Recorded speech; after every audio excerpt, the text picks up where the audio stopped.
Let's talk about AEW on Wednesday night. And the opening match we have long awaited for. And I'm going to tell you, there was still stuff wrong with it. But I've got to say this at the top, so maybe people will listen all the way through. Jon Moxley and Hangnail Page, this was the best match that I've seen either one of them have with anybody else, much less each other. So let's just provoke people at the start and then get into it. And they were in the LA Forum. What is it now? Somebody's got the naming rights. The Kia Forum.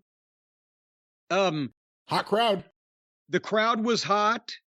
And this is where the AEW fans are tons more engaged than the WWE fans. There's more WWE fans. They don't go as fucking crazy as the individual AEW fans.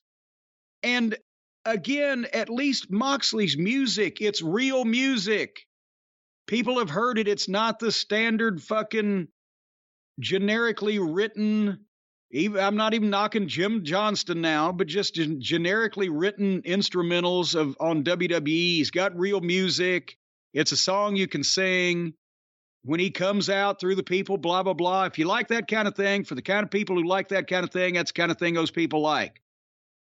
Hangnail comes out with that fucking off-brand, not country, not really whatever the fuck, elevator music, and his flat-ass personality, and he's as flat as 4 o'clock in the afternoon. But his music ain't that bad. The people pop for it. Well, they pop because they know who it is. Would you put that on a loop for about 10 minutes, have to listen to it and see what you'd fucking do? Commit aggravated mayhem, most probably.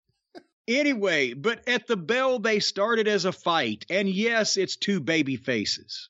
But they've got they've insulted each other in their way, in their fashion over the last several weeks. And I'm thinking, okay, I'm thinking something's going to happen. Moxley is working and acting like a heel, facial expressions, the way he's going about things.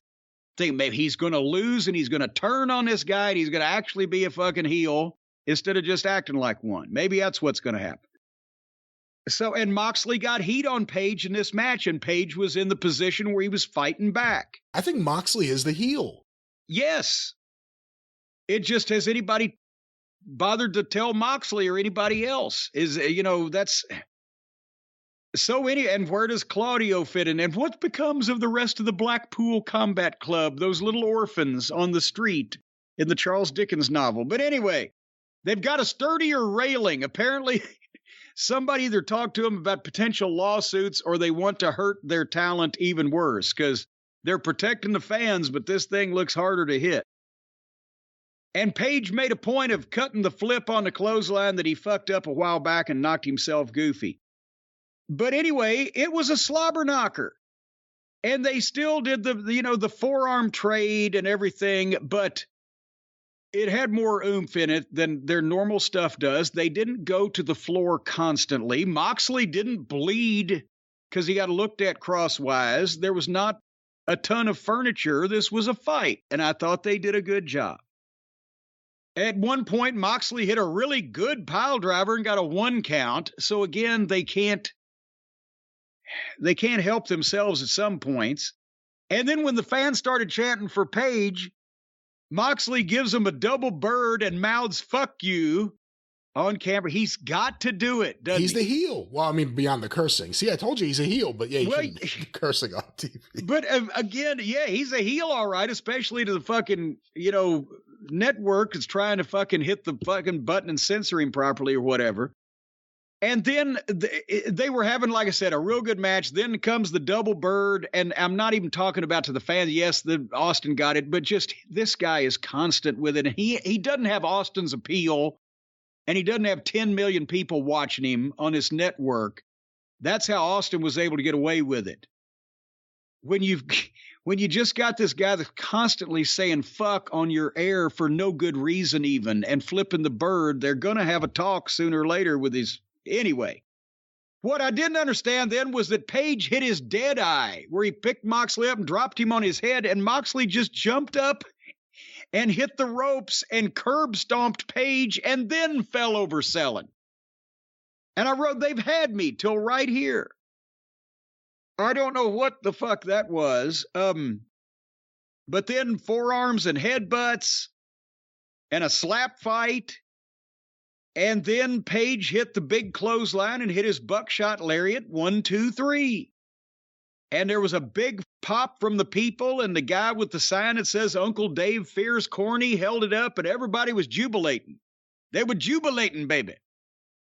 And then Page is celebrating, and I'm thinking, well, this is where Moxley, fuck you, because they have an afterbirth in every match in AEW, right? And the heels got to get heat after regardless of what happens. But here, no, the doctor comes in, checks on Moxley. Page walks off. Moxley's confused, doesn't know what happened. So there was no turn and there was no extrapolation of this thing, but it was the best Moxley or Page match that I remember. For those because there wasn't just ridiculous blood, the furniture, and on the floor, they had a fight and some semblance of a match. What'd you think? I really liked it. I mean, there were things I can nitpick with. I hate Moxley driving the elbows down on his opponent and never looks good. But yeah. And there are little things, but I can't really nitpick. Good match, hot crowd, makes a good match even better. I really liked it.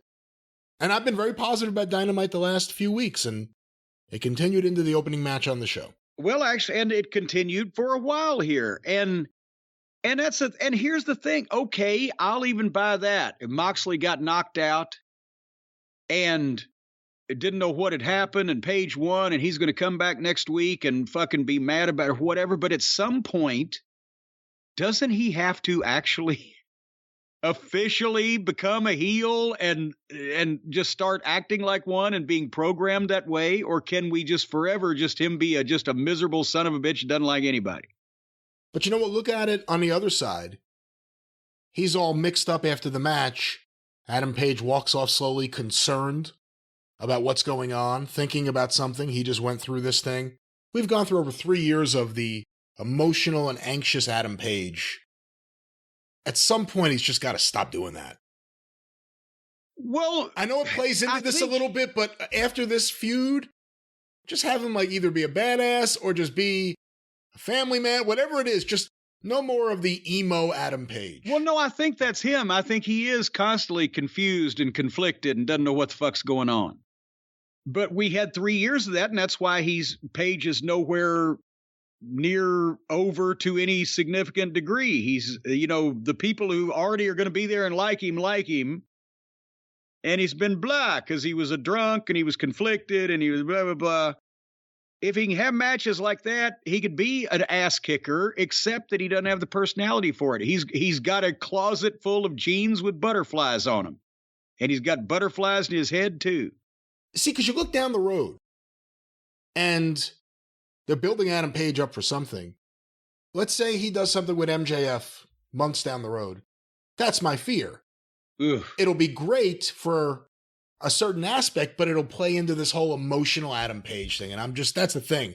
It's been over 3 years of this shit. Eventually it's got to be okay, I've now paid bills. I'm a grown up. I'm ready to go. It doesn't play well on wrestling to me. Mom helped me move into my apartment.